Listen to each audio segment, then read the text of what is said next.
And so that's me trying to create better engineers out there, software engineers that know things are possible, know how to do them, and have the confidence to actually get it done. This is my selfish part there is wanting those kinds of things to happen. We're all set? Very much. Okay, good. Everybody else shows up just for the part where I get to humiliate myself. So if you're listening out there, hello, I'm Brian. Yeah, Brian Dickman from Deep Space, and we're talking about introducing kids to programming through Minecraft. So we also do video animation, lots of techie stuff. We'll be adding classes like Java, web development, things like that, all for kids soon as well. So that's kind of where I'm at currently with the business. Like I said, we just celebrated 1 year, so it's a fairly new business. And like I told you, this was the autonomous vehicle competition. So the cool thing about what I'm doing is trying to bring the community together. So this club was a free club. A lot of classes that I charge for, but this one I saw those dads really just want to get in on it, on the fun, and so I thought, man, I should just have a free club. Everybody gets together. We go to this competition in June, which is a blast. It's it's a autonomous air vehicles and ground vehicle competition. So it's hilarious. Lots of crashing, lots of craziness. And so I hosted the club in partnership with a established robotics club called SHARK, which stands for Smoky Hill Area Robotics Club. But we put together about 10 entries into the competition through that club, and it was cool because the guys who are our main engineers that were helping us, the robotics club, they submitted a full-size vehicle, first full-size vehicle in the competition, and it did the course 3 times perfectly, and they won first place. And the cool thing was, I shouldn't brag because we're on recording here, but somebody came up with the idea of putting all of the robots onto the full-size vehicle for its last run. And so all of the vehicles that were made through our club were all put on top of the big vehicle for its final run, and it went around. So it was kind of a cool victory for the group of people. We had a little party afterwards, stuff like that. So there's just so many ways to access technology in a way that's fun, and that's kind of where things go. So I always want to have like a quote, that people could, instead of anonymous, I could take credit for it. But yeah, so I've been known to say I was very popular in school. I just didn't let anyone know, as evidenced by those pictures of the parties with nobody at them. Right. So I want to tell you a little bit about myself and how I got to where I am, and I think that's important because you're looking at a grown version of the kids that you're dealing with, and this is your opportunity to impact them in a really meaningful way, so they can bring UFOs to schools in summers. So this is me around 6th grade. You can't really see the velour very well in this, but I've got the velour going on. I was rocking it pretty well. But that was basically about the time that this guy happened to me, which is a Commodore 64, which is what I have in my office. I took this picture last night in my office. Somebody hooked me up with a working version of it, so I get to show the kids my inspiration, where I spent. I could read this manual 5 times, but I couldn't read a 20-page short story, just because I was just so excited about every new page had so much to offer, and I could show you resources like that for what I'm going to show you today with Computercraft. So as soon as I saw this guy, I got hooked. But what was interesting about it, and I look at being in the software industry and creating internet companies and applications that are used by thousands of people, I look at all that, I see that as exciting right now, but I have to remember, and this helped me remember, that's not what I thought was exciting about it when I got interested in it, right? And so what interested me about this computer, when my mom would take me to Bamberger's to go clothes shopping, can I go with you, right? So I would be at the camera department looking at this computer because of these cool characters that they had on the keys, right? You could do, I'm like, wow, you can do a heart and circles and squares and all these lines, and so you start thinking like, wow, this computer could do a lot of cool stuff. And so there's a connection there, I think, with Minecraft, because the kids are really excited about, you know, the cool characters that are in Minecraft. It gets them excited about the possibilities. And then if you could turn that into productivity, as I like to think of it, then you've got a really great connection there. So what a great setup Minecraft has done for us in teaching kids to really like and be interested in technology. But it doesn't mean everybody has to be a technologist. It just means that people that are interested in it can find that. So a couple things. So as a young kid, I taught my mom. We didn't have the money. I remember her face as she went into the Toys R Us to buy the computer, but I was not giving in. Like, once I knew she was committed to buying it, I was not going to miss that opportunity. So she went and got the computer for me. And then, you know, things moved on. I was hosting a bulletin board system, which is basically a website, an early day website in my bedroom. They got me my own phone line so that I could do that. I learned machine language with a friend. And there's a theme here as well, this reflection. This part is really important. It talks a little bit about collaboration, but there's more. I think there's more to that, and there's more opportunity for teachers to not have to carry the entire burden of this. And so this I see as a recurring theme in what I do. I wrote a game. Who wants to guess what the theme of the game was? Okay. Space. UFO, space. It was. I remember I was a kid. What'd you say? Star Trek. Okay, no. Farting. That was the theme. Right. I was a 7th grade kid. Right. So that was fun. Once the computer, I could figure out how to make that noise. That really just cracked me up. And so I'm like, oh, I have to write a game about that. So it was like Space Invaders, except different. And but really, the whole gameplay, scorekeeping, levels, sprite collisions, the graphics, everything. I even wrote a manual for it, which is depressing. But so I look at that, like, I think of that as an accomplishment, and you know, it's embarrassing to talk about it right now. I'm like, man, I wish it was something more meaningful. But the reality is that's what kept me engaged and interested in it, was what I thought was fun. So that's just that theme that I use that when I'm looking at these kids, like, don't you understand the possibilities that you have? You know, I have to remember that they want to also have fun so that they can learn more and get into the possibilities. I submitted a game to a magazine. It was rejected. So I'm not this brilliant guy, but you'll notice a theme here of tenacity and passion for what I do. So I submitted a game, and the process of coming up with the game, developing it, submitting it was a great learning experience. And I went to college for computer science. And following on with the friend theme, it helps to have a partner in crime. So me and a buddy, we bought a closet full of computers for 25 cents each, right before it was like May of our graduating year, and we sold the whole closet for like 20 bucks a computer. It was I discovered a use for the computer that was useful for the kids in their dorm room. They could be like they're at the lab with all the funky keys, which they couldn't get in an emulator. So we put a modem on it and sold it, and we made $600 or $700. But I thought this was ironic, right?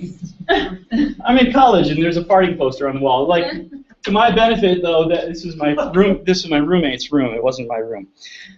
But again, we're still slightly getting more mature, and we're in college. So, but the passion and the excitement and the sensing that opportunity happened because of what I've done in the past.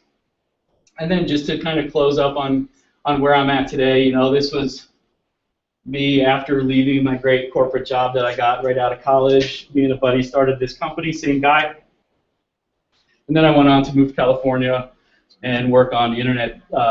We released a second internet-based backup solution to the market, which is like Carbonite or something like that, back in the 90s. And then worked for a company called Smart Sound, and then my own company. So a lot of experience with software development. So then I totally knocked my life off track with getting into education, right? Why would somebody do that? It's just so exciting. It's just so awesome, to create this opportunity. I want to share with you, the excitement of Minecraft and the possibilities of Minecraft. So now it seems like a really good time for a break. Anybody? One of the things I was thinking of asking you guys was if you have that, do you have that fart man story in your past? That thing that you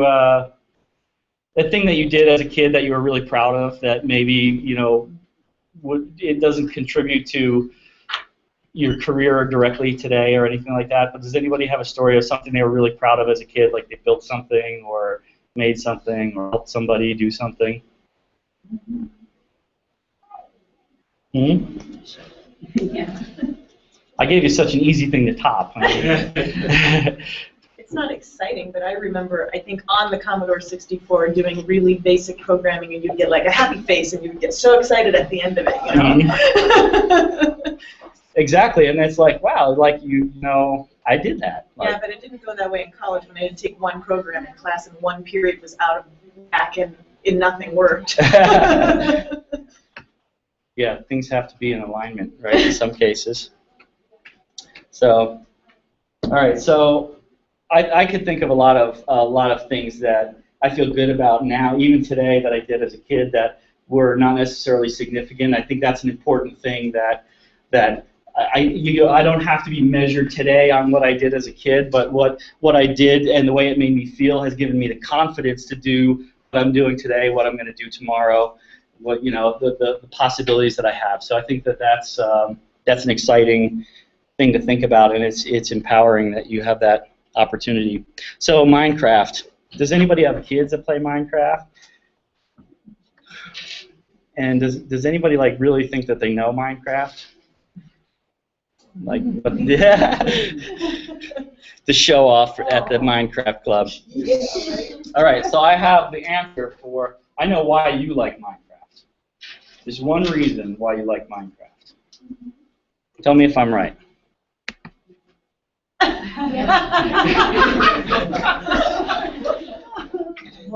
Right? So I've been hosting a Minecraft club for the past year, every week, every Tuesday night for the past year.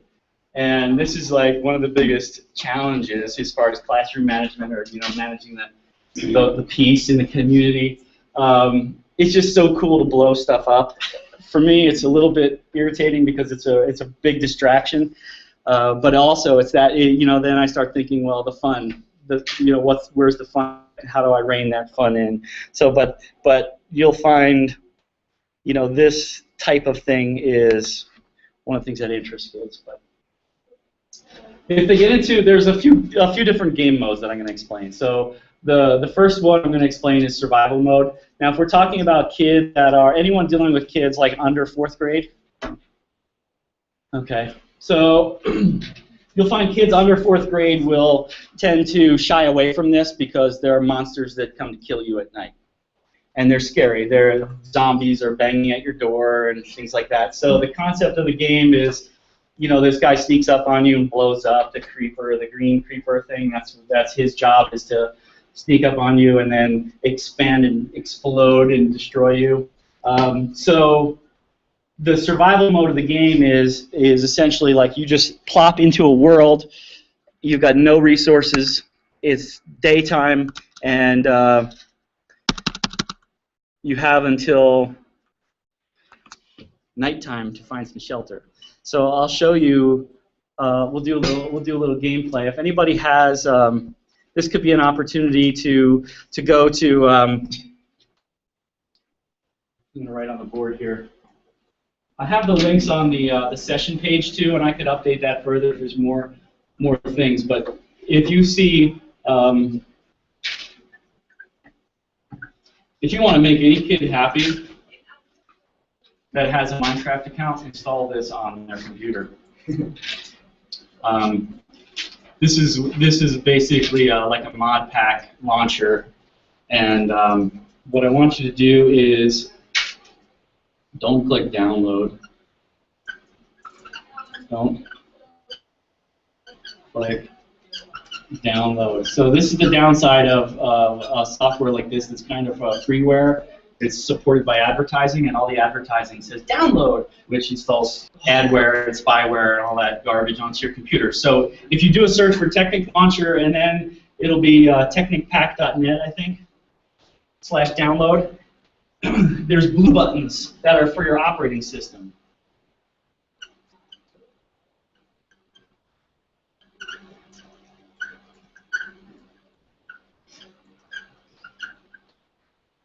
Right?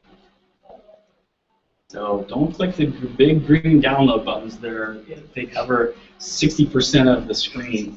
You want to look for the blue buttons. So if we did it from the links that you have on here, we did it right? Or It should, yeah. If you clicked on the. I clicked on Was this. it still and a then I got save this. as? Is that okay? Okay, yeah. Yeah, you're good. Okay, that's good. I did, yeah. That was So if you smart click of on the me. blue button, it says save as. Is that what you wanted? Yeah, you could like save it to your desktop. Okay. Or applications.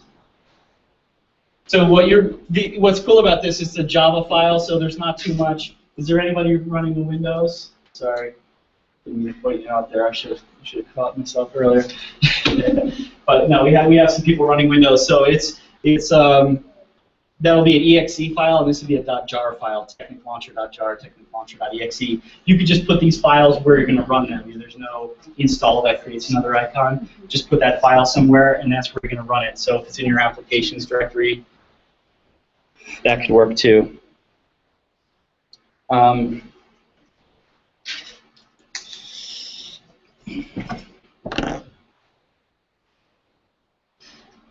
The problem with the Technic Launcher, the awesome thing about it is that it installs all the coolest things in the world, but it takes a long time to get installed the first time you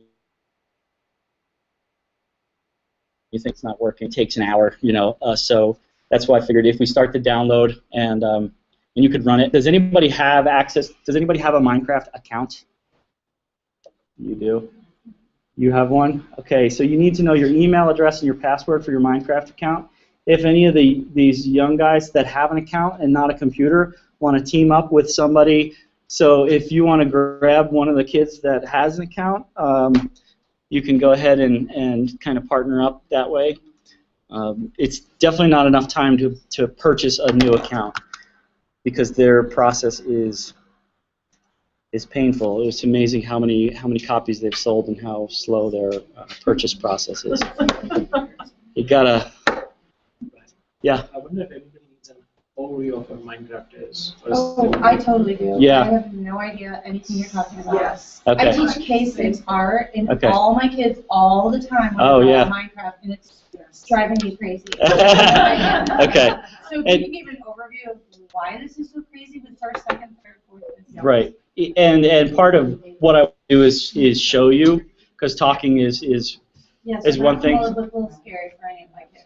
Yeah. I love it though. But yeah, so basically Minecraft is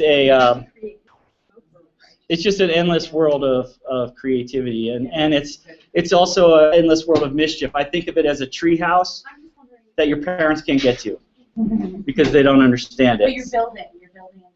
You can, like I said, the TNT, you could just totally waste your time blowing stuff up and killing things and not doing anything. So I have a session that I do called the Family Guide to Minecraft, which is trying to tell parents, like, this is what's good about it, this is what's bad about it. And I have some of those slides in here towards the end as far as what are the good things, what are the bad things, and how do we redirect the bad things or prevent bad things from happening. So what I want to do now that we're up and running is I want to demonstrate for you what the different modes are and explain those and let you ask questions and make it. I think it'll make it a little more interactive. Is that a touchscreen? Yeah. It's Sweet. probably, do you connect the USB part of that? Mm-hmm.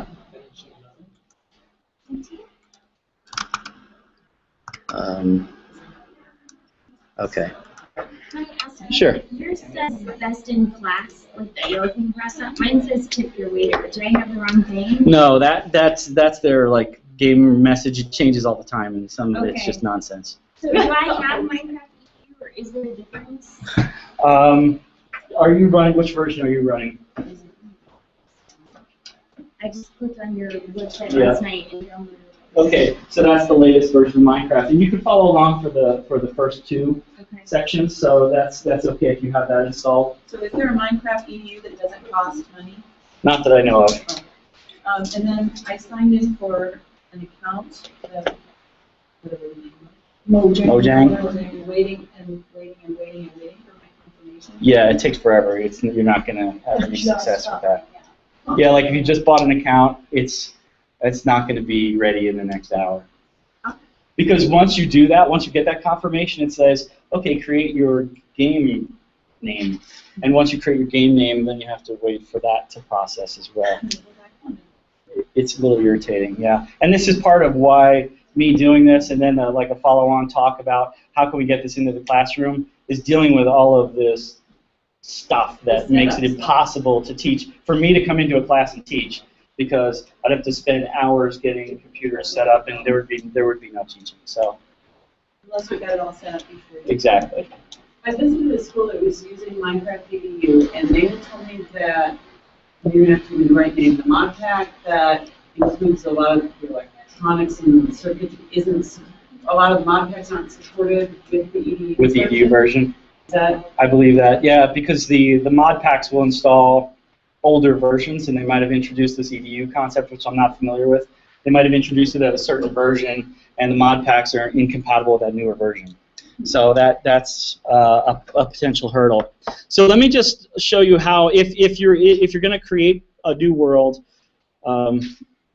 we should do that. So you click on the Create New World button.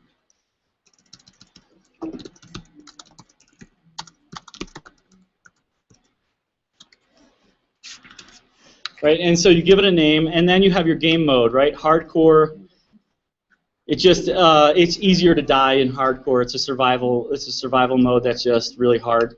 And then they have creative mode. So this is the important part about the two primary modes of Minecraft are survival and creative. Okay, and I'm going to start for this demonstration. I'm going to start a survival world. Okay. You guys have a question or anything?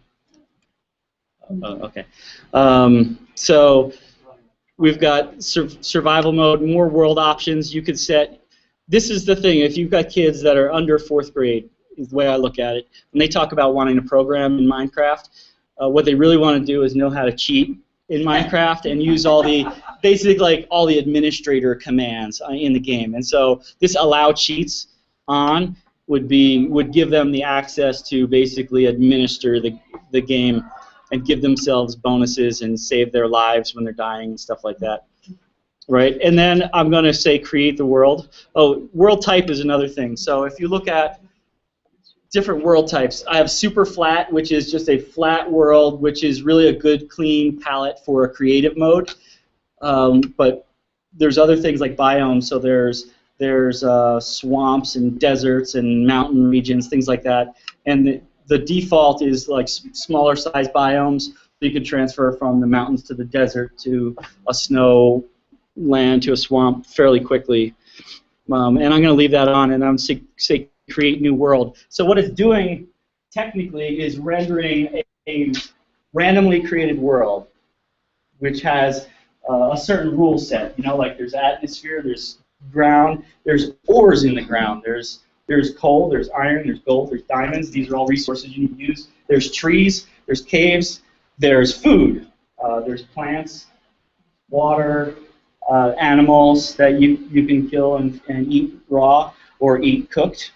Cooked animals give you more benefit than raw meat. Sometimes you get sick eating raw meat. So in the survival mode, you have a full day and night cycle. I think it's about 20 minutes per cycle. So you've got not much time to go through the day, but you've got hunger, and you can drown, you can fall and hurt yourself. So there's interesting. Yeah. Okay.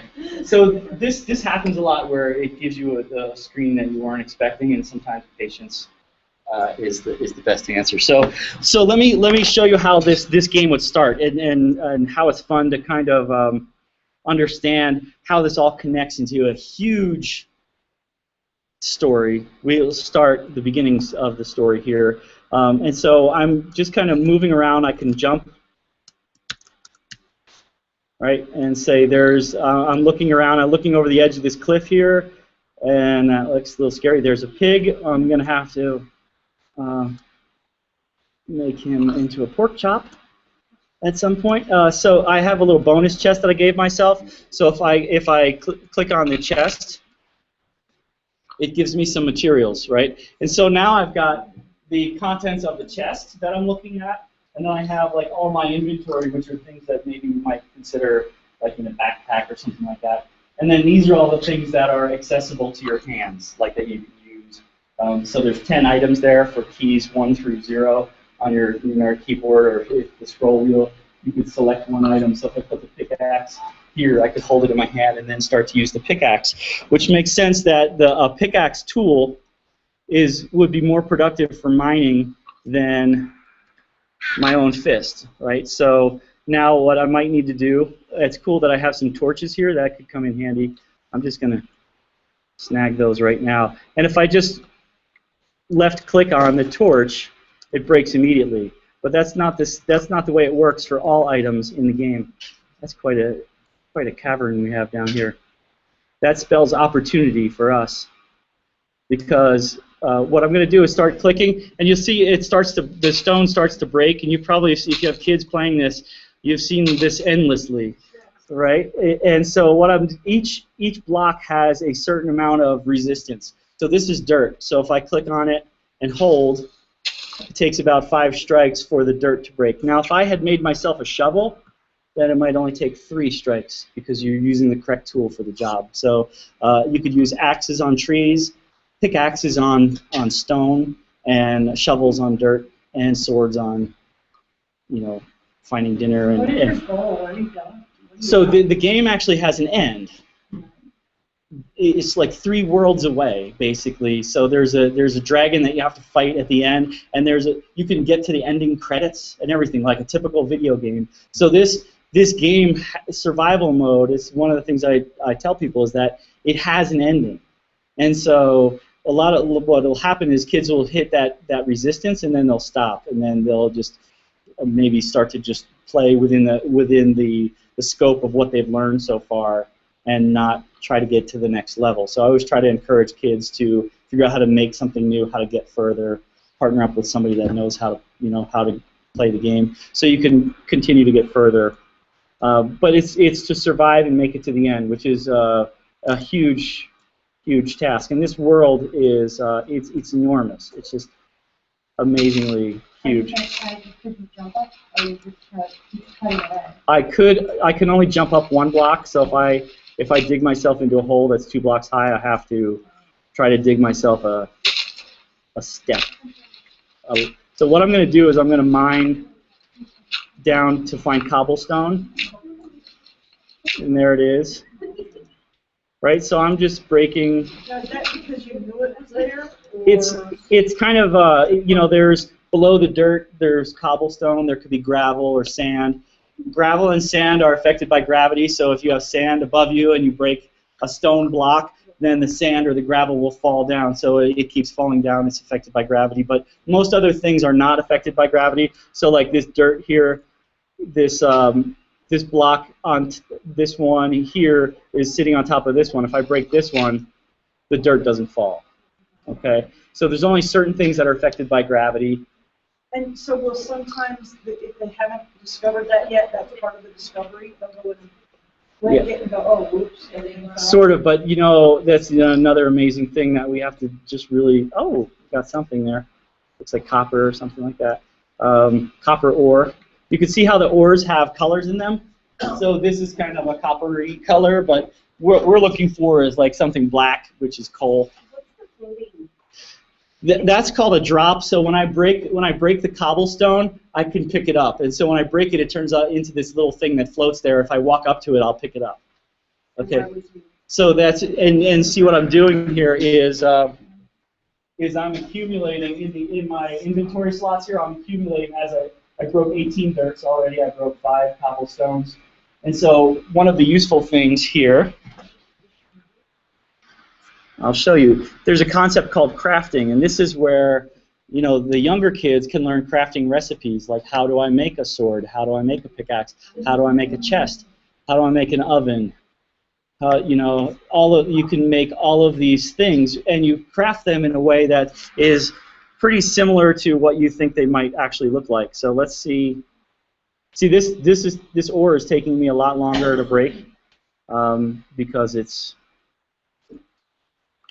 maybe a more dense material.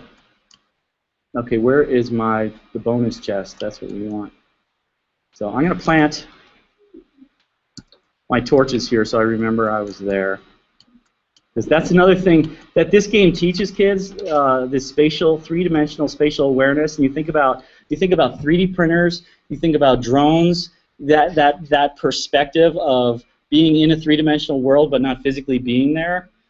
Thinking on how to design a three-dimensional product, flying drones. I think this game lends itself to the world that they're going to live in a lot of different technologies. You have a question? Oh, you're pink. What's the heart? So the hearts are my health, and the drumsticks, the food here is my hunger level. So if the hunger goes down to 0, then I start to die. And as soon as the hearts are out, then I die and lose all my stuff. That's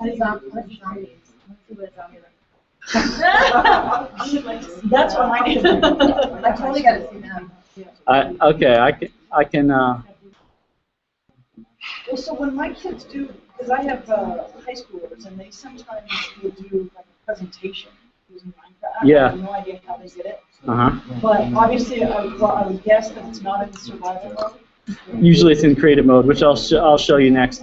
I want you to get a good feel for the expanse in the opportunity in the game in all of the modes, because they all are unique and interesting. What's the significance of everything being cute? Like the characters, everything is right in there. I know, isn't that funny? It's it's like, why are you liking this game with this terrible graphics? Yeah, terrible animation, so right, so what's the significance of that? I think part of it is the retro feel, but also because there are skins that you can download to change the look.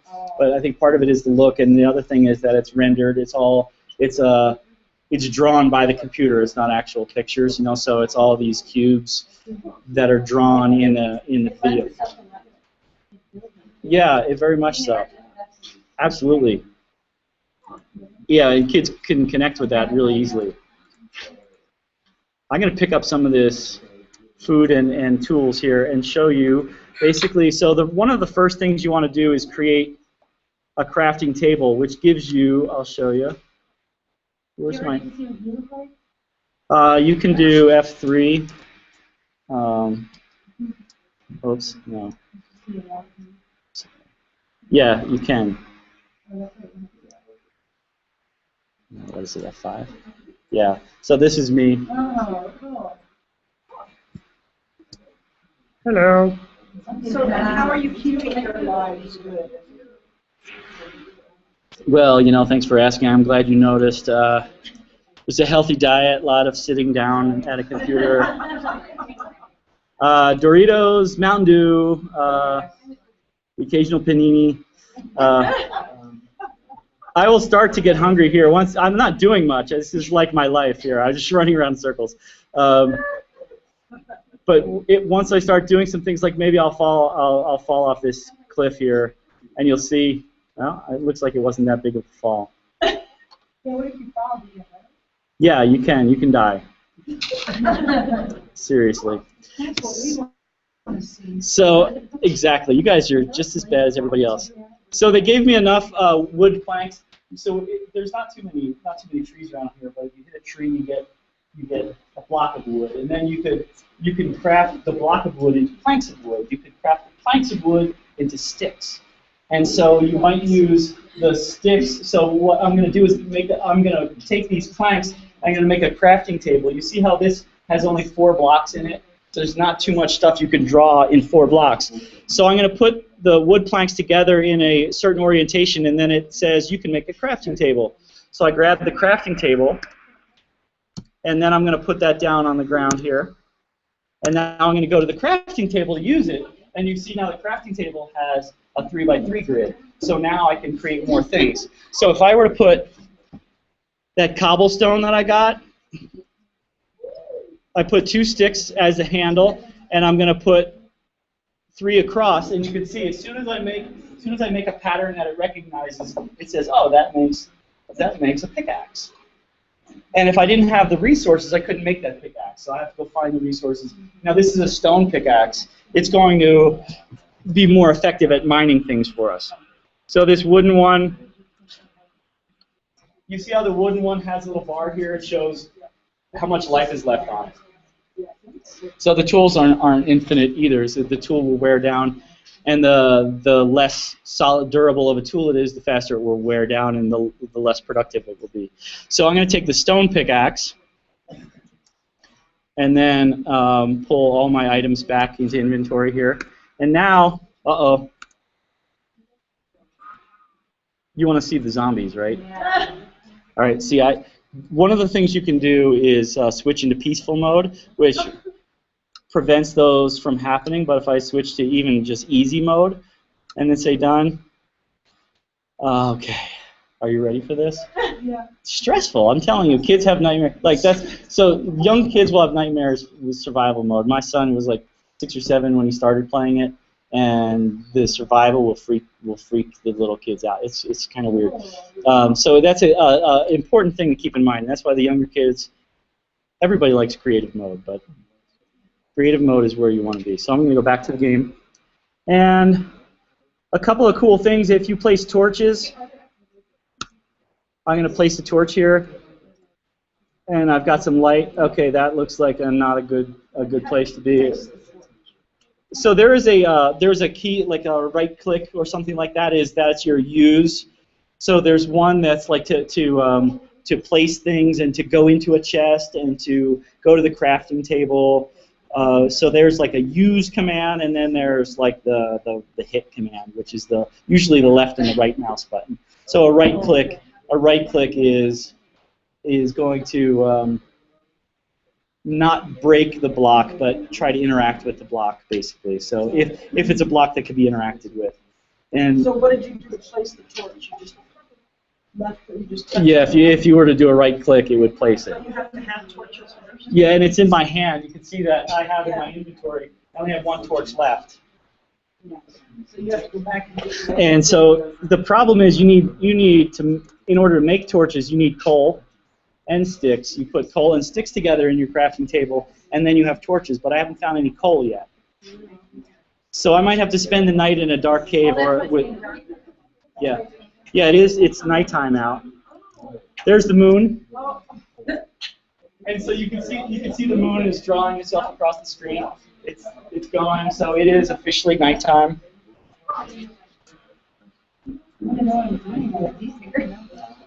This is actually fun. Like if you want to play with the kids, if you want to play the game, this is a fun mode to play because it doesn't last too long, and it's kind of fun. You could work together. Oh, see, I'm being attacked by a spider, and so I just try to hit it. Oh, I hear a zombie. Oh, so you see he dropped some string. His spider web. Oh, there's a zombie trying to kill me. And it's not going to... I only have 1 heart left. Okay, so he just gave me some rotten flesh. Here's the string from the spider. Okay, this is not going to go well. So this is what you do. You go down here, place a torch, 2, torch, and then I'm going to just pull myself up in here in my own... Oh! Not fast enough. So what I could do is use the torch, create some light, and then seal myself off so that no monsters could get me. Then I could wait for daytime to come back. All the monsters burn in the daytime, and so they go mostly away. And so if I were to respawn, yeah. It doesn't seem intuitive, like the W and the A and the S and the T. You know what I mean? It's not like Yeah. R for right or left. Like, how do you even know what? The tricky part is the the mouse controlling your view and the keys controlling your momentum or your movement. So your view control, like if you say forward and then you move your mouse around, you can, move around like this, so you don't have to use the joystick or the controls to actually move in all the directions. But that's part of the tricky part, is that you've got forward, back, right, and left, and then you have space bar to jump, and then your view and your actions are kind of on the mouse, and so that's why the W, S, A, and D keys work, because this hand can do this while the other hand's on the mouse. But how did they do that? I mean, how did you get? Because you told me because you were jumping and doing stuff, and I'm like, hey, I have no idea how to do that. Yeah. So that's you do, yeah. You know what? Well, they watch YouTube, they talk to each other. Remember the friends thing? I mean, my what is he now, 8, but 6 or 7-year-old, he would like, for me, I think it's amazing that these kids will watch so many hours of YouTube videos to learn this game. They'll be such experts on all the intricacies of this game. And I'm thinking, like, if homework was watch 6 hours of YouTube videos, you would do it. You would love homework, right? Because they're soaking in so much information. These first graders talking about things like some really amazing concepts, which I'll show you the engineering concepts that you can teach a first grader or a kindergartner in this game. It's incredible, and they'll always be ahead of you. That's why I always have like the one kid that doesn't have to pay. Trevor. Okay, listen, here's the deal. You're the Genius Bar, so if anybody has a question, it's coming to you. And so the kids that really are older and more advanced, I give them a role to help bring up the younger kids, and encourage them to help teach, which I think deepens their learning too. So W, S, A, E.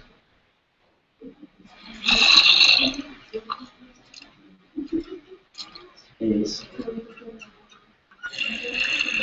and then the mouse.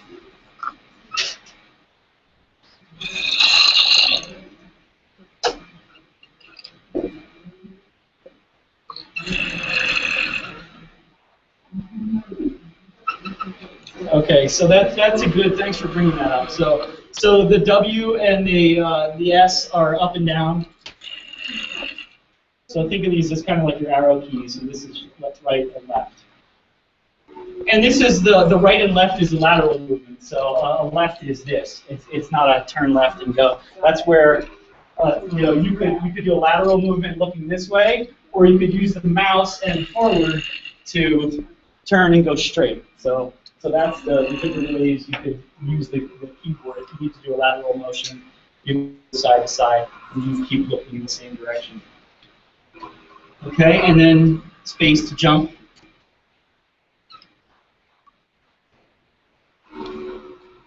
And how did you build a shovel? So I turned on the bonus chest option when I created the world, so it kind of gave me stuff out of the gate. But normally what you would do is you would go find a tree. Punch the tree until you get a wood block. And then as soon as you get a wood block, you can create wood planks. 4 wood planks creates a crafting table. You take your wood planks, turn them into sticks. Then if you have stick, wood plank, then you've got a wooden pickaxe. And so just getting wood as your first goal is, it empowers you to have a lot of stuff, but you can't have a torch because you need coal. You can't get coal, you can't get certain ores like coal without a cobblestone pickaxe, a stone pickaxe or something like that, or iron. I want you to really scary them. That was scary. That was it. That was it? Listen. That wasn't scary. It wasn't scary to you. Can you hear the? It's coming in. Okay. Yeah, it's dark. It's dark. Yeah. It's not really scary.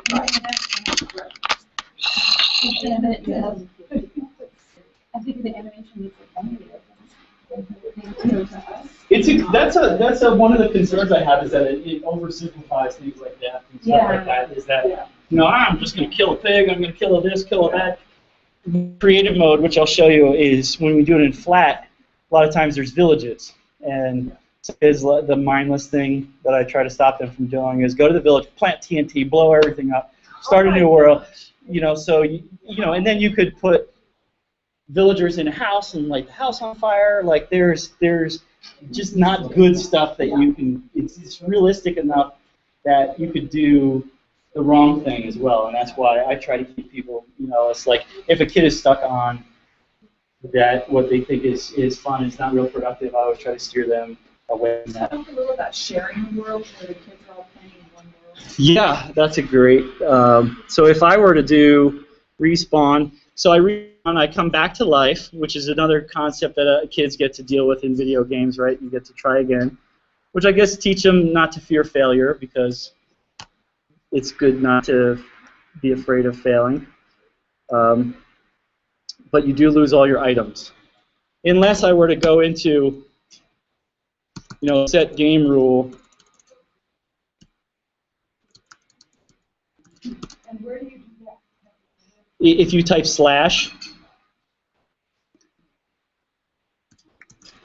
and then do like /help, you can see all the admin commands. So when the younger kids say, I want to program Minecraft, a lot of times what they want to do is give themselves cheat mode and then learn all the commands, because then you could give yourself, I could give myself all the diamonds and all the sticks and all the pork chops and all the steaks and all the things, and then I could, it's more fun and free and less restrictive, because the survival mode can get a little depressing after a while if you can't get past a certain point, because the game gets more complex over time. So this cheat mode, I think, is empowering, because a lot of what's cool about it is kind of like an operating system. You have commands, you have a prompt, you type in the prompt, it has parameters. So I think cheat mode is really actually a great thing to encourage kids to use, because it teaches them the concept of a command prompt, which you'll see in the programming is pretty useful.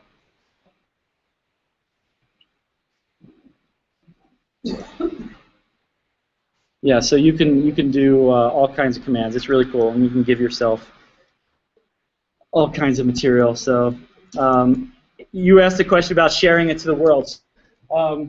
There are network servers you can connect to, and that's the thing I discourage in my clubs. The internet connection might block those, or might have to block those. But there are public servers, which are essentially chat rooms, in a sense, because they have a chat window or a chat mode that shows up. If I go to talk, or say, right,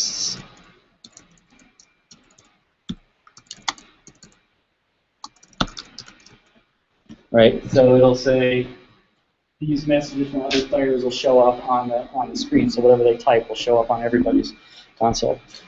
Right, and a couple of things there. There's a way, options. There's a way to hide that multiplayer setting. Chat shown, you can hide chat, or just the commands. So I usually tell parents, if the kid's younger and could be vulnerable to chat types of things, have them turn it off, so that it's not an issue, and know what the chat window looks like. So if it is on, you can correct that.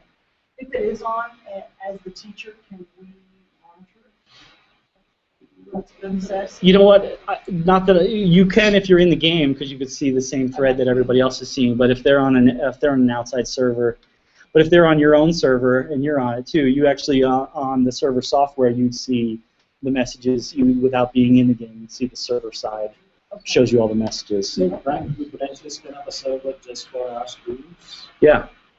And everybody can connect. And you could whitelist, create a list of only certain accounts that are allowed to use the server. So there are ways to kind of protect and keep, have a public server that has controlled, restricted access.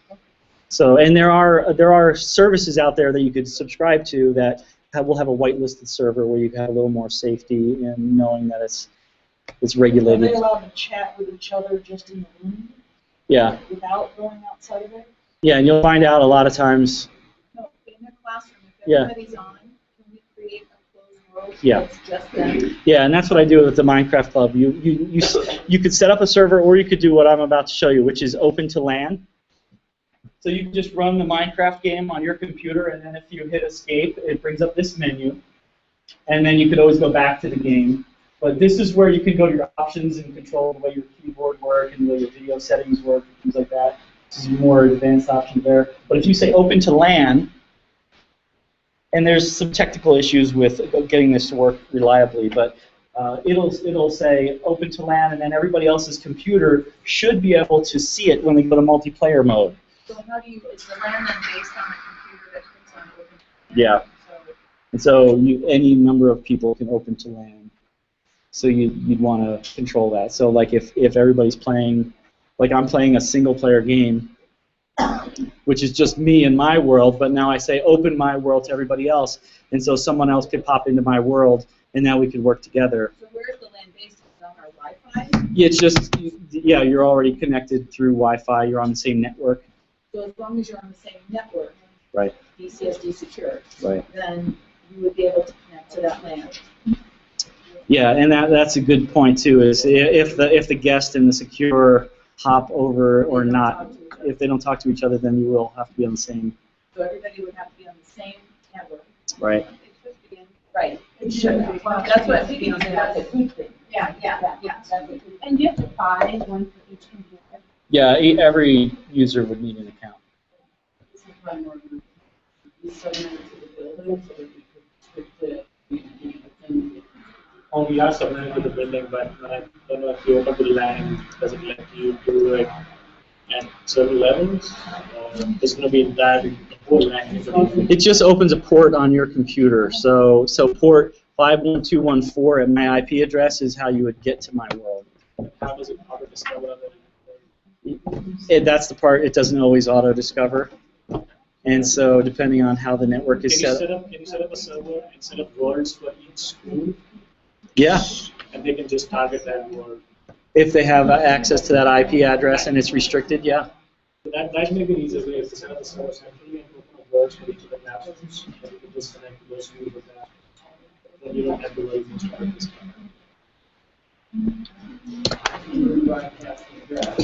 It will only be only broadcasting you, and you know everywhere to connect with. It's connected that. You'll get a share.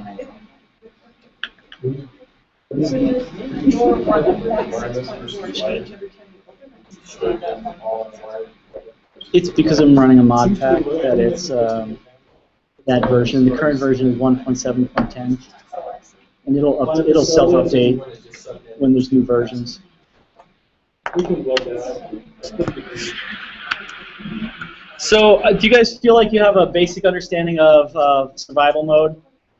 What are the other modes? Survival mode? So we'll go into the. I want to switch to the next one, so we can.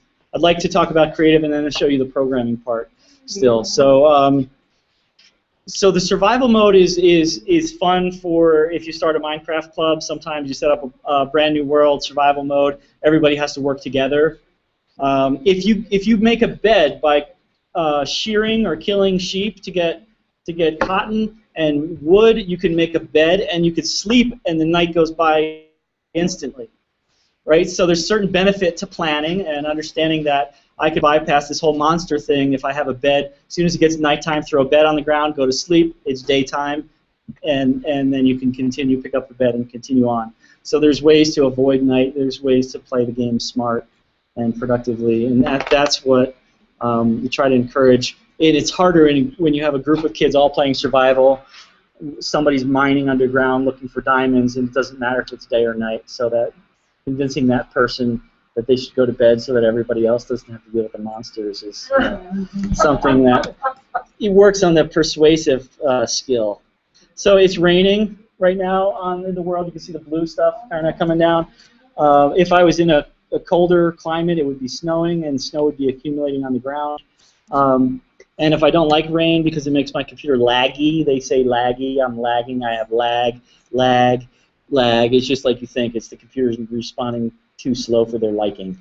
And so, it's laggy, it's lag. So rain causes lag because it makes the computer do too much animation. So if I type weather / weather clear, the rain should go away.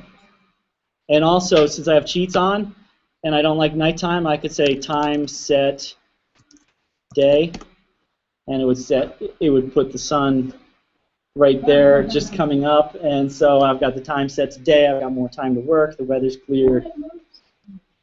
Yeah, it'll go through. That's a cow. Yeah, yeah. So you can get. Is that a flat world, by the way? You said flat. No, this is a default world. So I'll show you the. So if you hit animals and try to kill them, they turn red.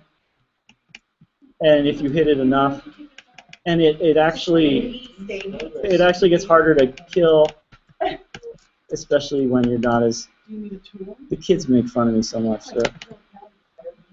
Oh yeah, you haven't seen me. Actually, you're probably I probably can't kill a cow. Where is it? There we go. So I picked up 2 raw beefs and 2 leathers. So I can make armor with the leather, shoes and helmet and pants and stuff like that. And the raw beef I could eat, or I could create an oven and I could cook it and make steak. It doesn't show blood. It shows blood. No, it just turns red and makes it. Right, like, yeah, sure, Dad, I'll go hunting with you. Yeah, like, I just punched the pig and pork chop didn't show up. Yeah, so this is the music, yeah. But yeah, so if I go, oh, an Enderman, that's crazy.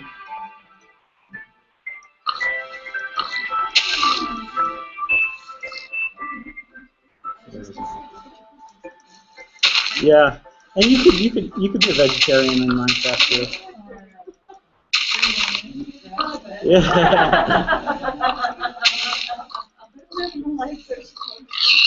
There you go. So he makes the noise, and yeah. It's actually it is a lot of fun to play, and so when you play it, you realize, wow, this is really, really deep, and it mirrors a lot of reality in a lot of ways, which is cool because it teaches them planning and, well, you're gonna die if you don't eat, or if you're gonna go mining and you don't have food and you don't have enough wood and you don't have the resources you need, then you're gonna have to come right back up and go find it again. It might be nighttime. So I think there's a lot of opportunity to learn some useful things. Whether they translate, I always think about all the things my dad told me and the 25 years it took for me to actually understand or agree to any of it. I just have to have faith that you pass on the information and it's there waiting to be used whenever they decide to use it. So yeah, that was a rare thing. He's like this guy right here. Oh, and you can't look at him because if you look at him in the eyes, he can teleport.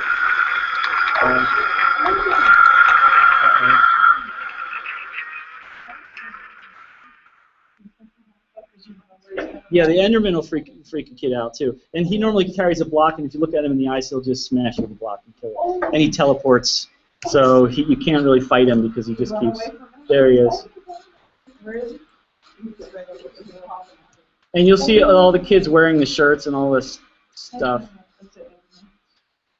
Where is he?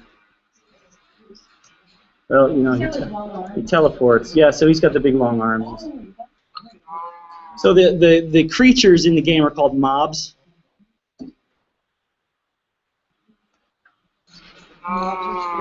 Well, mobs are just any like living creature in the game. So they could be good mobs or bad mobs. Okay, so let's switch over to creative mode.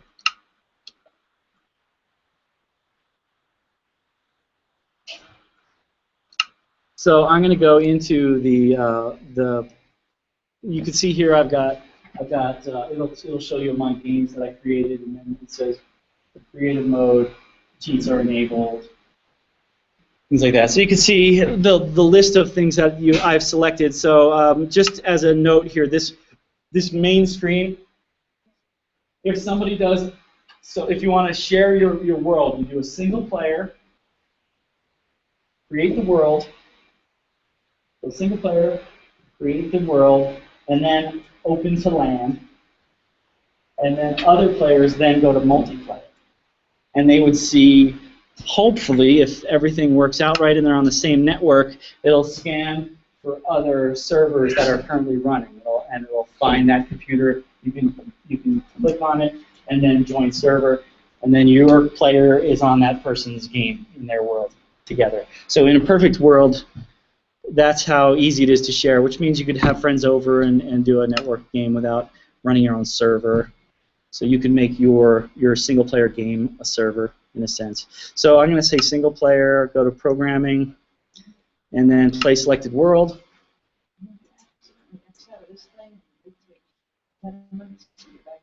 Yeah, it's slow. You have a question? So let's say, like, I create a colony, Mm-hmm. and I let the kids have access to it, run around and look at it and do what-if scenarios. Is there a way to reset it to what I've created after they play? Yeah, what you do is just keep a backup of the map. Oh, this one. So you could like download maps. What I'll do for the club sometimes is just download a world that somebody else created, and then load it up on the server, and then whenever they're done with it, I could just download it again, and start from scratch.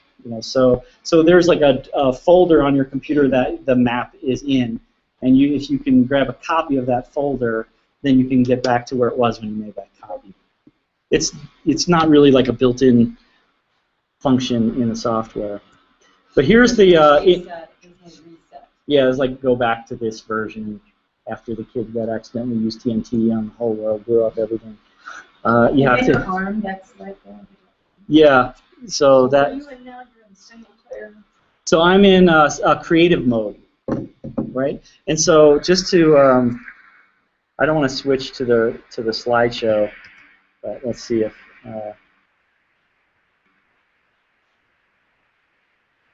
Some of the things you can create. So as an art teacher, the creative mode is something that you really can leverage. So this is survival mode. These are all the. This is the menu. Like if you have the cheats, these are all of the different objects and tools and weapons that you can give yourself and their codes, stuff like that. So if you look at like Minecraft ID list or block ID list or something like that, it'll pull up that list. Okay, so the goal for survival: survive, plan, build, work, craft items, how far can you get, and then also working with friends. So you always want to know that this game has an ending in survival mode, and you have to work to get there, figure it out. Kids will watch YouTube videos to figure it out. It's too much to explain. Now creative mode. Oh, so one thing in creative mode, you'll notice there's no hearts, and there's no food or anything like that. Yeah, really, it's almost impossible to die. You're a couple ways to die, but it doesn't matter because you have access to every single resource, unlimited resources. You get everything out of the gate. You don't have to worry about monsters. You can't die. You can fly. You have free reign to move around the entire world and use every single resource in an unlimited way to do whatever you want. So this is where the creativity really just can explode because you could do so much. These are some examples of like what people have done in creative mode. Yeah. And so you have access to the blocks. They have different colors, attributes, things like that. You can fly around. Everything breaks with one hit. So one hit breaks it, place it. So it's very fast and just unlimited. The creative opportunities are enormous, right? So let's try to switch back and see what we have here. Question? I think is there like an add-on to the program or a way that you can embed this in something else and then you guys do it one? Like if you, the player, like the other, the like so the. Like if you want to create a villager that does a specific thing. You could. I'll show you how you could program turtles to do specific things, which are robots. And the robots have different. The turtles have different skills. So I'll show you that. So you see here, I'm in creative mode. And there's a village here. Villages are common in creative mode. And so I could fly. I double space, two spaces in a row, gets me up in the air. The more I hit space, the more I fly up.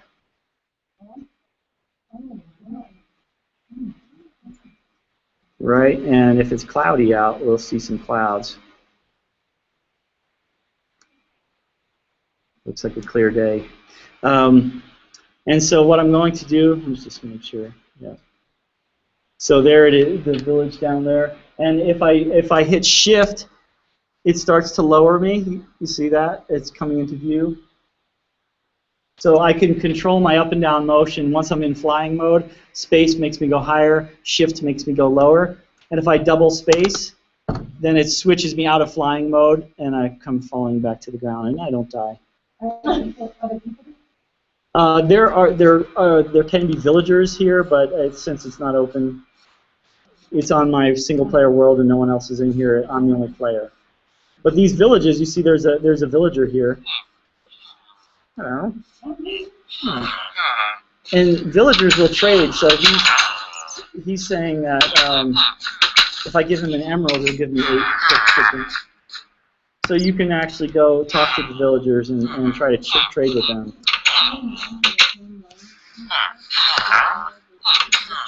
Well, see, the cool thing about this is if I hit E for inventory, E is how you get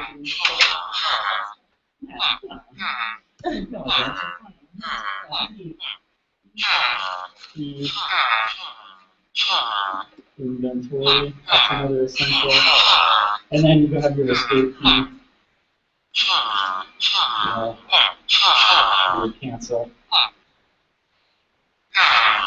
So I have every possible resource. Now in a regular game of Minecraft, you might only have a little bit of these tabs here. Like so, I have my stone and wood and dirt and things like that. And then I have vegetation, and then there's redstone and rails and lava.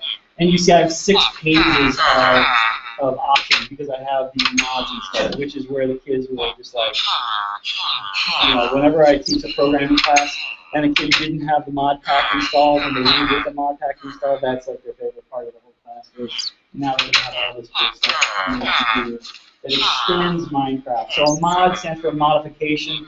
Somebody actually added more code and more graphics and more functionality to the Minecraft game so that it's the game itself plus what they added to it.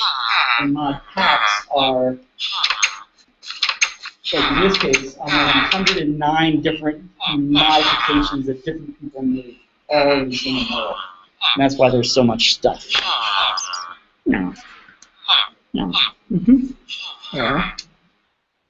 And so you might be tempted to punch him in the face or drop some TNT, and I think kids will do that and experiment with things. And that's the other side of Minecraft that I try to get them excited about the cool things you can do. All right. Goal from creative mode, or do the kids just not really. There's no end to the game. Right. No. It's just you basically having unlimited box of Legos.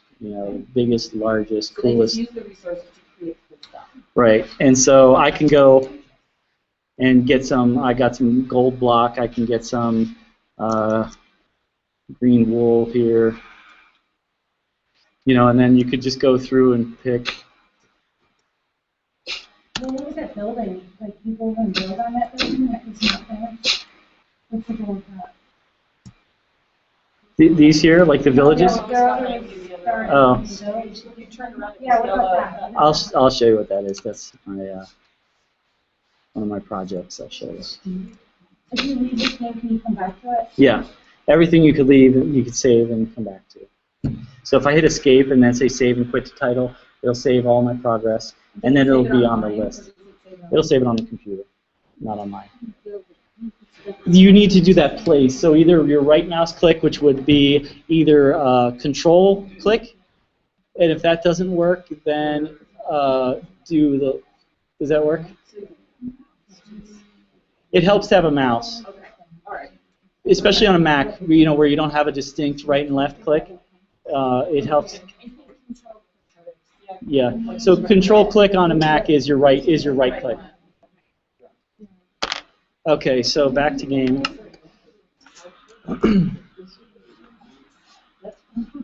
Okay, so let me show you the. Yeah, so if you've seen kids play, you've probably seen them in creative mode doing all kinds of stuff. But have anyone ever heard of redstone? My son, you know what? Last night when I have a 20-year-old son. And I said to him, I'm taking a cool class tomorrow called, that has to do with teaching kids programming with Minecraft. And he goes, sweet. He goes, oh, maybe with Redstone.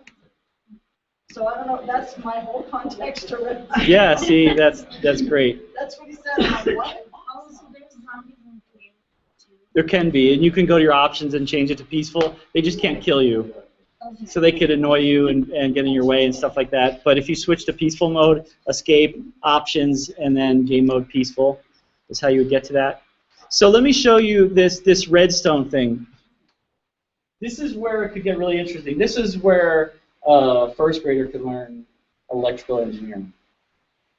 Really, like it's amazing. So redstone has, in the regular game it might have about, that much stuff. But you have here like a dispenser that'll spit something out. You have pistons.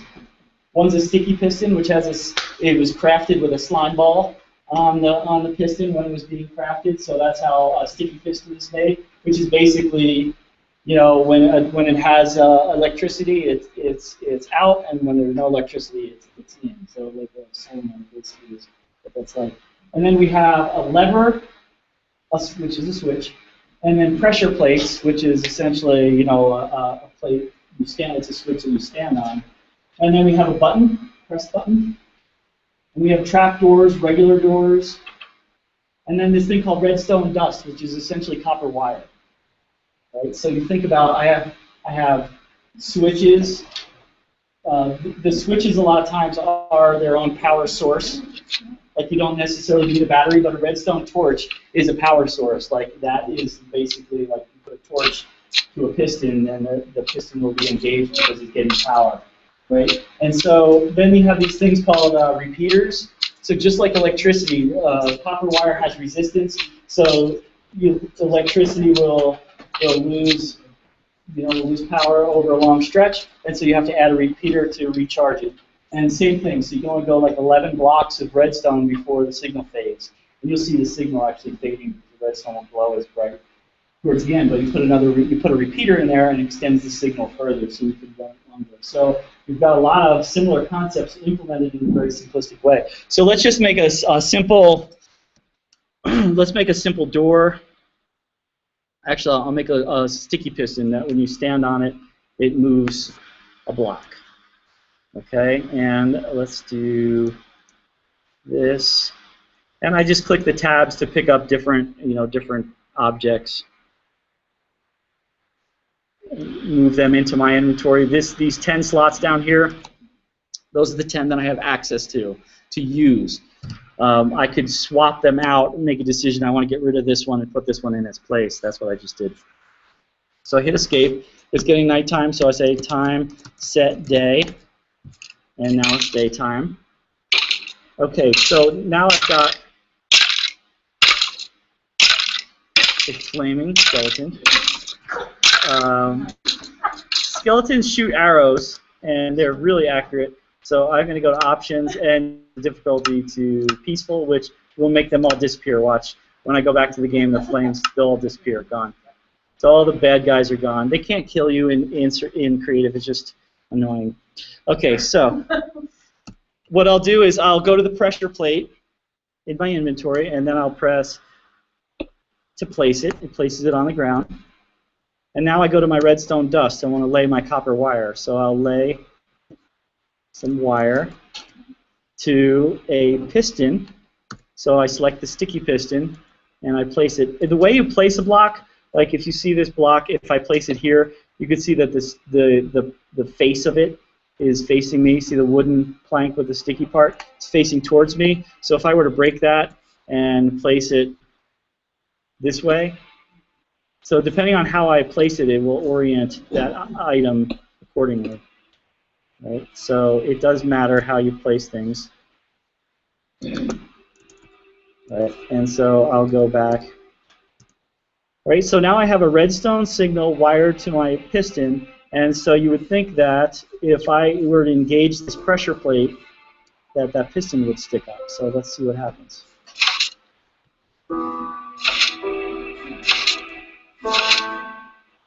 Pretty cool, huh? And now if I were to go and let's place another one. Let's place another piston here, 6.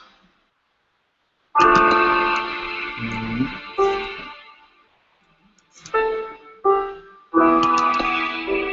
right, so let's check this out. Let's take a let's put a repeater here.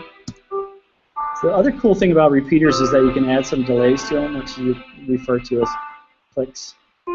So let's. Yeah, it's one of the options. It's got this little redstone dust icon. These things down here are part of the, on the top. Oh, these guys, yeah. So you've got decorative, transportation, miscellaneous. So decorative has fences and carpets and things like that. Yeah, and you could actually make a tree grow, you know, and water plants, and so you can actually create an ecosystem in a way. So, TNT!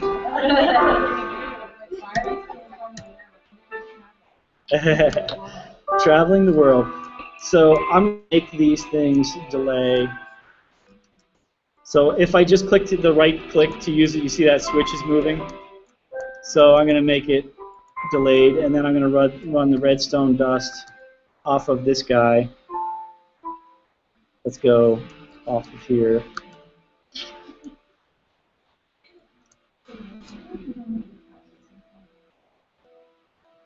People have made like real calculators, clocks. You can make electronic circuits with redstone.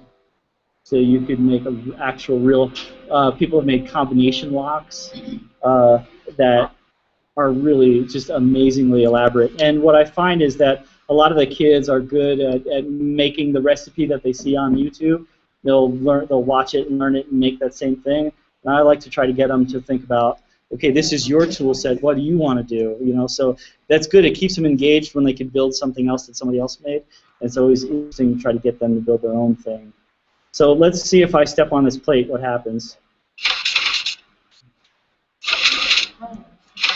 You see they happen at different times because of the delay on the signal. Like this one, I might make it happen so that they may be a little more evenly spaced.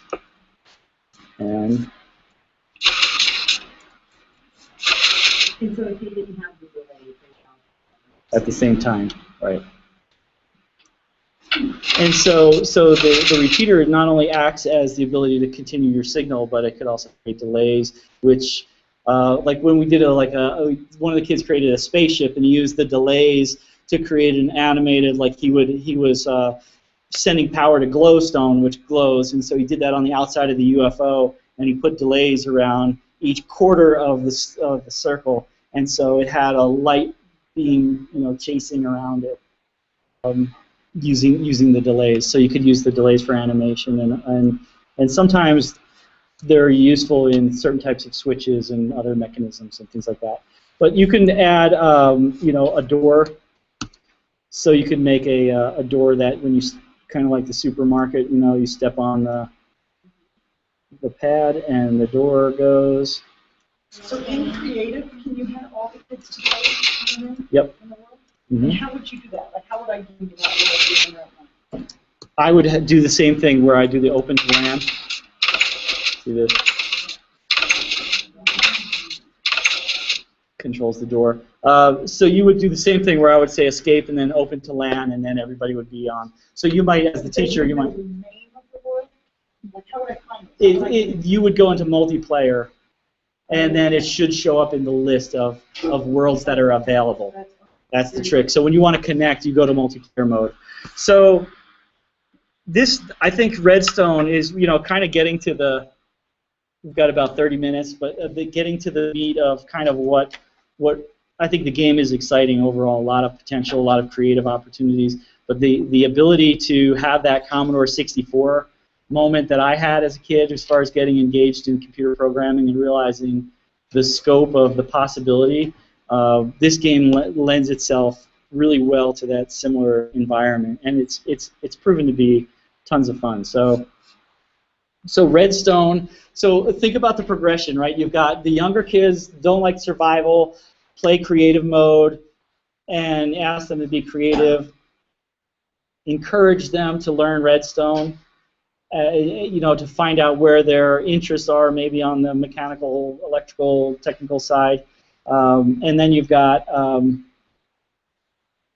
it's got more advanced Redstone, and the older kids can start to get into the survival mode, which is a different aspect of the game. Is that something else you have to buy? No, basically, once you make that $27 account purchase, everything else is pretty much free. And that's per computer? Yeah, you can't if you share an account, the last person to log in stays logged in, the other one gets booted out. So you can't share an account. Okay. So I need to get out. You can't. I mean, you could share it as long as you're both not using it at the same time. So So if I downloaded on this computer, I can use it on my computer. you can. You just wherever you log in last, that's the computer that's playing. But I don't have to buy it. No, the software is free. The Technic launcher is free. So all the software is free. Just think of it as you have an account that when you log in, it checks with their server and makes sure that your current instance is the only instance of your account that's playing anywhere.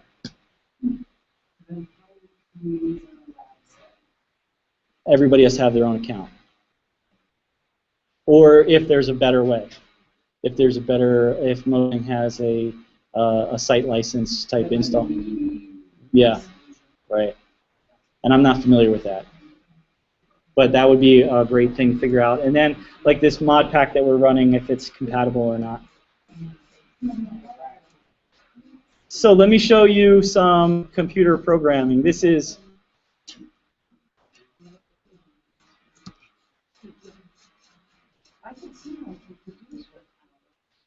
it's endless. You either make it productive or you don't, Right. Yeah, this is why I equate it to like a tree house that your parents can't get to, because as soon as I hear your footsteps, I look over this way and I tell you all the great things I'm doing over here. And you have no clue. That's already in the distance. So it's definitely, I think it's important for parents to be savvy on what and teachers to be savvy on what could be done. And you'll start to see a certain behavior if you see the same kid always running. Every time you look at their screen, if they're running in a different direction every time, then you get the idea. Like, what I'll do is I'll take the mouse from their hand and I'll go back in the other direction and find out what they were doing and tell them that's not what we do here. Or just kind of you start to get the hang of what motivates kids, what they do, the different types of kids, and how to show them that you are in control of it. And that's, I think, my goal is to try to help adults not be intimidated or confused or tricked. Sorry, kids. Always ratting out the kids. I'm like, no. Like that dinosaur and stuff that you showed us, how did you do that? I'm only seeing square blocks. Yeah, they are all square blocks. They were just zoomed out. Basically, no. They're up there building all the things, then zooming out to get further away from it to look at it. So you fly. I would fly up and look at it in the distance. But can you show us how to get to make it like a dragon? How would you start that? So Block. I've been. Down. I once tried to draw a Pegasus flying horse, and my kids called it a flying donkey. So unfortunately, I like to be creative. Yeah. So like these green blocks that I was putting up here, you just start connecting. And then if grass in your way, You just break it, yeah. And so you could actually be really productive. You see, like you could break a lot of stuff really fast, right? And so you could also place things just as fast. If I go here, pick up gold ore, and then, oops. You have to select the block you want to place, otherwise it places stuff.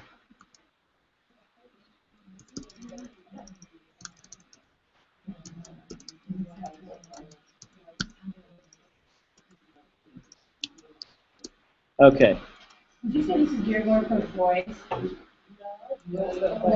So here's, Lots of girls? I would say, I mean, I personally see way more boys than girls, and I think one of the additions to the game, which happened in the 1.6-ish time frame, was they added horses, and it changed. Like, well, yeah, I mean, a lot of the girls really connected with the horses, and then when we had like business theme month, they would create like a Costco of horses, they were huge stables, and this is the brown ones, this is the brown ones with the dots, and this is, but it was cool that they had that. So it's definitely, it's that mind, which it does tend to be, like males. Do you think kids that aren't very visual spatial have I would think so. Yeah, knowing There's some kids that they just don't. they think in 2D, they don't have that. And I think it'll teach them or motivate them to get the hang of it, because, yeah, if you don't know where you are or where you've been, especially when you're playing the game in survival, some kids have an uncanny ability to know where they were and where to go, and I'm like, where the heck was that's why I placed those torches to kind of remember where I left off. So the difference between this essentially and SimCity or whatever Is that you're the character, not the overlord. Yeah, and then and you can't have people build things for you. Not really. So I'll show you some things. So let me show you some of the programming, the nerdy, the geeky part. And all of this, I guess, could be geeky, but this is the really geeky part. So we have here a monitor. I'll build a new one for you. And this is like building your own Commodore 64. That's, I think, one of the reasons why I love it. So I put the computer down on the ground, and then I can basically place a monitor.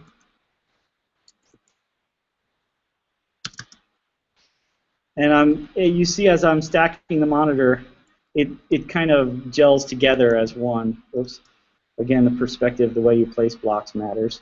There's my computer with a monitor on it, right? And so if I go here and I go to use the computer, any block like a chest or the crafting table, I have to use it with the right click. And so when I right click, I get into this command prompt. I'm on this computer, like I just turned my Commodore 64 on, and now I have a prompt. So I have to understand some operating system commands, which would be like a DOS prompt or a Linux prompt. So this is teaching kids, like I was saying, how the cheats are at entry level to dealing with operating system command prompts. We have this here, which is its own little operating system. And so what it sees is that the ROM, which has all the programs that are pre-installed on it. I did list. It lists the files. So I'm looking at the files that are on the computer. And what I'm going to do is label set. I have to give it a name so that if I accidentally break it, I don't lose all my programs. So label set, and then any name gives that item a name, so when you break it, it actually turns into one of those floating things that you can pick back up. Otherwise, if you don't have a name, you break your computer, it disappears and all your programs are gone. That's happened. Sad. So let me show you how I like to create. This is one of my favorite things to do is create this aha moment. Has either of you guys done programming in Computer Craft before? Okay, first one that comes up here. Get to sit and see. All right.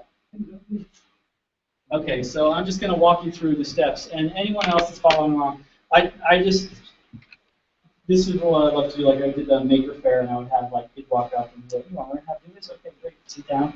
Okay, so now you're in the command prompt. So what I want you to do is type edit space and then hello, and then hit enter. Okay, so now you see you're in your editor. You run an editor program here, and this program has a little menu that tells you press Control to access the menu. So just press the Control key once and say, now it brought up this menu that has the square brackets. So save is selected by default. Use the arrow keys to go through. Right? So you can select the arrow keys and then hit enter on the one that you want. So if you hit the Control key again, it gets rid of the menu. So you go back to your editor. So hit Control. Control. Okay, and this is a line number, so this is a basic word processor, really super simple word processor. And this is how we're going to write a program that will get saved to the computer and then we can run it, right? So the traditional thing to do is create a program called Hello World, right? And so that's just to prove that this works. So what I want you to do is type the word print, and then open parenthesis, which should be a shift 9. So shift 9, And then the double quote key. double quote key. Yeah, it should be right next to the enter. It's shift and then right next to the enter. Brian, what did you tell him to get into it? Oh, edit, space, and then Type the word edit? yeah. And then the name of the file that you want to create. So this is like saying, it's like launch Word and open up a new document called hello. So edit is our word, basically. So get rid of that other parenthesis. We're not ready for that yet. And so do the double quote. Quotation marks. A shift on that. There you go. There we Great. go. So now this program is we're talking computer language, right? But if we want to talk human language, we use the quotes, right? And so the computer ignores what we put in quotes and just puts that up on the screen. So the computer knows when I tell it to print, it says, "Oh, you want to put something on the screen? What do you want to put on the screen?" And that will put, and then type like "Hello World." Right, and then when you're in a story, when the person's done talking, what do you add here? Right, and see how it's context sensitive. It's highlighted that in red. It's not bad. It's just saying that okay, this is the human portion of what you want me to print, and then you want to close that parenthesis. Okay, and that's as simple, almost as simple as the first program that I wrote when I was a kid, and I watched over the shoulders long enough to learn how to stop a program and list what the code was, and someone was not at a computer one day, and it was running a program, and I was like, yes, because I never had the courage to go up to the computer while other people were there, and so I stopped the program, listed it, I got a little piece of paper, it was like 2 or 3 lines of code, the camera department guy gave me a pen and paper, wrote it down, and I stuck that away until I got my computer. That was the first program that I wrote, and it wasn't much better than this, right? But it was the start, right? So what I want you to do is hit Control, and then hit Enter on Save, and it's saved hello. So we now have a file on our computer called hello. Now I want you to hit Control again, so that we can go to Exit. So arrow over to Exit, and then hit Enter. And now we're back to our prompt. So anytime you have this greater than sign with the flashing cursor, that's our prompt. So if you type LS and hit Enter, that's going to list the files that we see. So remember we had ROM last time, which is everything that comes with the computer pre-installed, like Windows gives you all that garbage pre-installed. But this is all useful programs and you know, what LS means and stuff like that. But it also has hello, which is our program. So let's run our program on the monitor in Minecraft. So type the word monitor, it's MONITOR, space, top, space, hello. And don't hit enter yet. So what this says is the monitor that sits on top of the computer should run the program hello. So go ahead and hit enter, and then hit escape, and then use the mouse to look at the monitor. So, like that moment right there, like when Hello World is visible, I'm going to capture that on video and just create a montage of that, because that's the spark. Like so that's how easy it is to create like this new level of interest. And it's like, and then you know, okay, what else can I tell the computer to do? What else will it know? It starts that curiosity, and there's easy resources to do that. So let's go ahead and go to, you see object number 1 here. So press 1 on the keyboard, and then scroll down, and you have to hit Q. My right, put it next to the computer. Right here? Letter Q in place. Like what? Yeah, hit Q. Hit Q again. All right. Okay, over to the right side of the computer, and then hit Q. Okay, good. So this is our mining turtle. This is a robot. Okay, so this is another way you could teach robotics. And this, you know, this computer craft, I like to set. I set a boundary at like 4th grade, basically, because you're in the game and 4th graders get distracted, you and younger get distracted easier unless they're really motivated. But I usually say, if you want your younger student to be in here, then the parents have to sit with them. So you don't get the benefit as a teacher to do that. But this is a little more, I think, a little more in-depth stuff than the Redstone and Creative World. So go ahead and hit Q on the turtle. Right, so the turtle has its own is its own computer, right? So type ls and hit enter. Right, it also has a ROM, and so what I want you to do is type label space set space turtle. LABEL. Oops.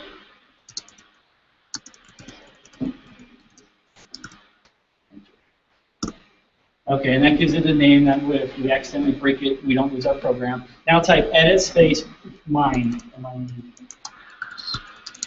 Oh, yeah, don't touch the word space. I know there's a certain shorthand that we have to learn, but we'll work through it. So hit enter. Right, same thing. It has an editor. And so now there's this thing called APIs, Application Programming Interfaces. So there are basically ways to extend programming to more and more things. All right. So what I want you to do is we're going to learn a loop. So type for FOR space x equal 1, 10 space do. And then hit enter, and then hit tab. And now type turtle dot forward, FORWARD, no space. And then open and close parentheses one after another. Okay, good. And then hit enter, then backspace twice, and then type end. One of the things I teach is indenting and organization of the code. So if your code is a mess, you're not going to be able to understand it. No one else is going to be able to understand it. So I like to teach kids from the beginning, organize. You know, this beginning has an ending. Whenever there's a beginning that has an ending, they should match, and all the code that's run inside there should be indented. The cool thing, if anyone ever works with Lego Mindstorms or Scratch or anything like that, those visual programming languages, they come with the boxes already built. So when you grab a loop, it already has an ending. You don't have to define the ending. It's one of the harder things to teach kids is that the ending word belongs to this, and if they have another end that belongs to an if statement or something more complex, it's harder for them to get. But so what we're going to do is type that same thing again, these same 3 lines, like hit enter. Type the same 3 lines, just replace forward with the word back.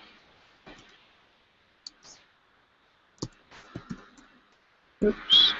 So while he's doing that, the turtle has a list of commands, and there's a website that tells you all the things that you can do, like that little reference manual that I had for my Commodore, you know, that tells you all the things it can understand. So he's doing period on that.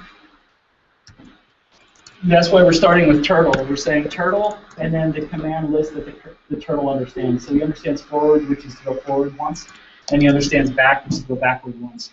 Okay, so hit Control, and then save, and then Control exit. And here's one minor detail. Hit E. Oh, right, hit escape. And now hit E. And then go to the compass up here, this guy. Search, and then type coal. Turtle needs fuel, and it will deplete fuel. So if you grab coal, like do a shift click on coal. Shift click grabs the maximum in one shot, so you don't have to do them one at a time. So grab 64. Yeah, so go ahead and put that in place. Okay, and then hit escape, and then hit Q on the, and now grab the, see, this is the turtle's inventory. He has 16 slots of inventory. See how it's separated from the rest of my stuff? And the chests, when I was looking at the chests, they had their own slots up here. So we have slots of inventory. So put the coal into the turtle's inventory, into his belly, and now type refuel, R-E-F-U-E-L, space all. Enter. Fuel's gone. We're powered up, and now we can move. So what I want you to do is hit escape and do /time set day. So we can see what's going on here. Now what I want you to do is kind of move over so we can see the turtle because he's going to walk kind of behind the monitor. So move so you're to the side of it. Yeah, perfect. Like that? Yep. Okay, now hit Q on it. Okay, now type ls to look at our programs and our program mine. So what I want you to do is type in mine, hit enter, and then hit escape right after you hit enter. So type in mine, and then as soon as you hit enter, then hit escape. There it goes. So it's going to go out 10 because we made the loop go 10, and then it's going to come back 10. Right? So now go into the turtle. That's pretty cool, right? It's like, what else does the turtle know how to do, right? So go in and hit Q, and now edit, space mine. So you want to edit your program. So you got to know the difference between your prompt and your editor to know like where you're at. So go ahead and hit enter.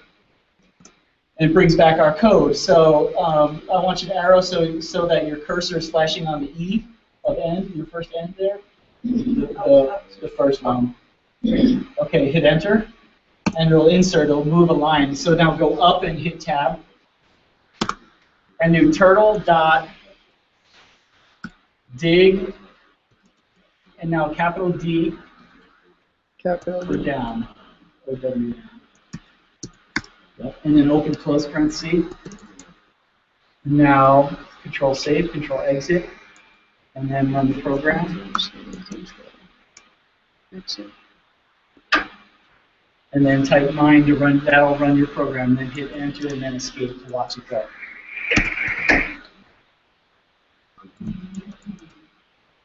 So this turtle, when you look at what it's capable of, it's capable of detecting whether or not there's a block below it in front of it. It's capable of detecting what type of block it is in front of it, below it. It's capable of placing new blocks in places. So we've done maze solving algorithms and other things like that. So let's give this guy a round of applause.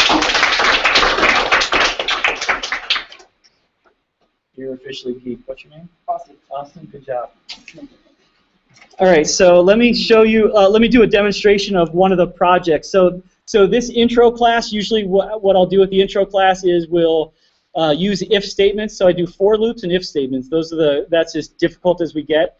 And we'll create a turtle that only mines diamonds. So he'll go through and he'll check, is it diamonds? If it is, then mine it. If not, then move on. And so he only comes back with diamonds. That's the end game of an introductory programming class. And then a project, if you'll see here, I have what is my version of Connect 4, right? It's a two-player game. There's the board, right? And if you look at it, this turtle up here is like the Vanna White of my Connect 4, right? And then I've got some redstone that I use that's powering pistons that are keeping the blocks from falling, right? And so if I want to reset the game, I just come over to my little lever here and then engage the lever, and you'll see all the blocks fall. And now I turn the lever back so that they don't fall into Neverland, right? So now I go into the computer and I'll say C4 for Connect 4. Oh, CD disk. Change the directory to the disk, and the disk has Connect 4 on it. So C4. Okay, player 1, select slot 1 through 8. So if I select slot 3 and then hit enter and escape to watch, this is part of network communication. Both turtles need to be running their programs. Turtle, so this guy is now listening. He was ignoring before. If anybody gets into this, it's helpful to know that Control T, if you hold Control and T down for a few seconds, it'll terminate your program if it's ever stuck in a loop. So we can go C4, and now slot 1 is 3, and then I'll, oops. Okay, so he placed a sand block in slot 3, and so I can go back to the computer, player 2's turn. They'll go to slot 4. There goes the turtle. He drops gravel, slot 4. So player 1 is sand, player 2 is gravel. And so you could play this game. And in this project, I let kids kind of go into their own two-player game. So one kid created Battleship. One created a touchscreen tic-tac-toe where you walk up to the screen, and where you press the screen is where it puts your letter. So it was detecting those touchscreen events and calculating the coordinates to place what it was, calculating the game state of when somebody lost or won. This one's not smart enough to know when somebody won. It just lets you do it manually. But defining what the project is and getting through it and coming out with a conclusion where you have something pretty cool. Like, this is a pretty complicated concept, but you know it's attainable, and it's about a 6-hour class that we did that in. So let me close things up for you guys. Thanks for your patience, and hopefully it was exciting and interesting. Mods is tons of fun. The kids will tell you all about it. They even have Google created a mod that does quantum physics. They have a galactic craft one where you could fly to the moon and the effects of gravity, and they have all kinds of really useful, interesting modifications that have been done. So some of the projects that we did a scrolling jumbotron monitor, teaches kids pixels and graphics and stuff like that. Cave Hunter, which is like almost like a lunar rover that it goes down, and as it mines, when it detects coal, it'll actually mine out a bigger area so that it consumes the coal and refuels itself and keeps going. When it finds a cave, it'll go up into the sky and create a big marker in the sky that says there's a cave down here, which is easier access to ore. And then the 2-player games I told you about, we did web-based integration where we actually did some PHP programming, set up a site, and then in Minecraft it asks you these 3 questions, and you hit enter, and then you go to the website, and your answers are all in a new record on the website. So we created a tool that they can keep track of their programs on their website. So they put where their programs are in Minecraft, and then it updates the website so they have a log of where all their stuff is saved. And then wireless networking, client-server communication, advanced concepts just done really simple. Then maze solving algorithms. We learned arrays and other just really big. So I think of this as like modeling the process for people. Like, I wrote in college, I had a friend help me with a resume, and he was older, more mature, better at it, and he basically wrote most of my resume. But that process that he put me through taught me how to do it so I could do it myself and I could help other people. And that's a lot of what this is trying to teach. What do you want to do? Let's create this. How do we do it? One step at a time till completion, staying focused. And now, like I said, this month we just started warehouse automation. So just to summarize, the good things, right? It's creative.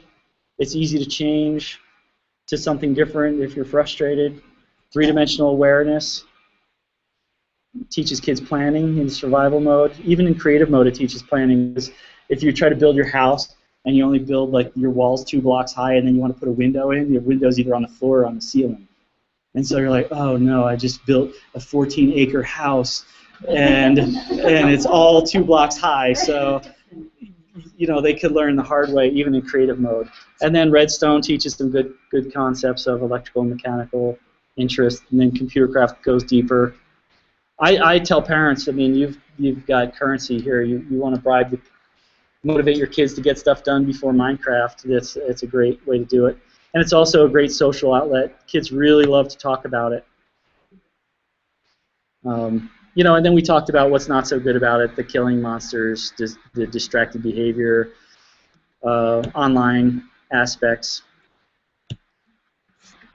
And that's it. So thank you guys for taking the time. And I hope that was enlightening, and you have my info if you want to talk some more about it. Is that your house? Close. Are you going to do a campfire session? Is there a session this afternoon that you could have Mark and Brandon will be with to kind of talk? Yeah, whatever that is. I'll be sticking around. So. Is it going to be this hot still?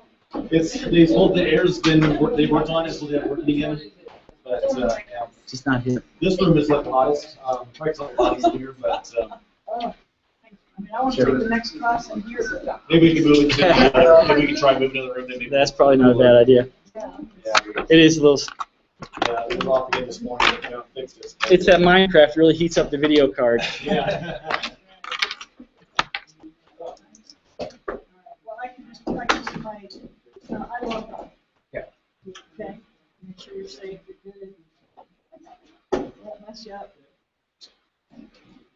Question for you.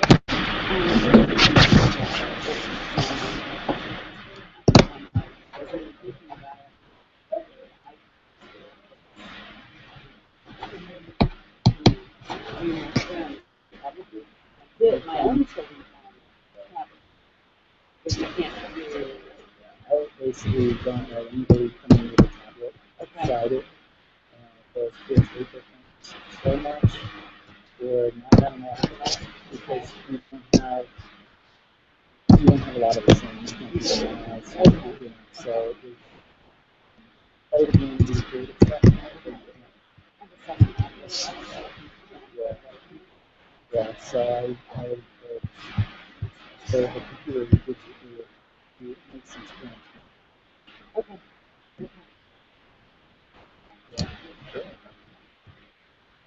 Yeah, I learned that the hard way, bro. You never see some of the younger kids with a tablet and go laptop.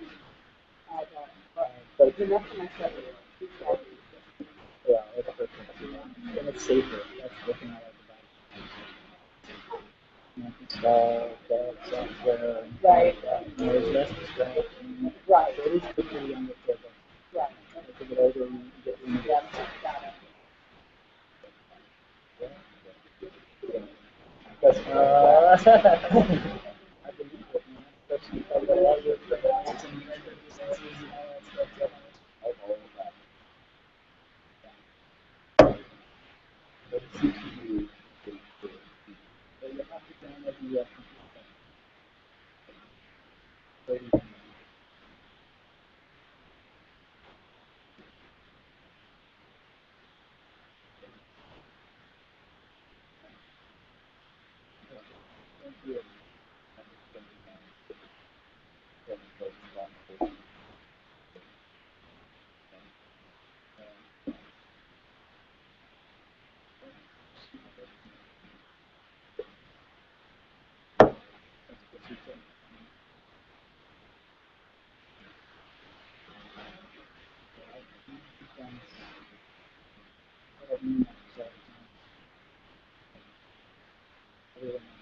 Everyone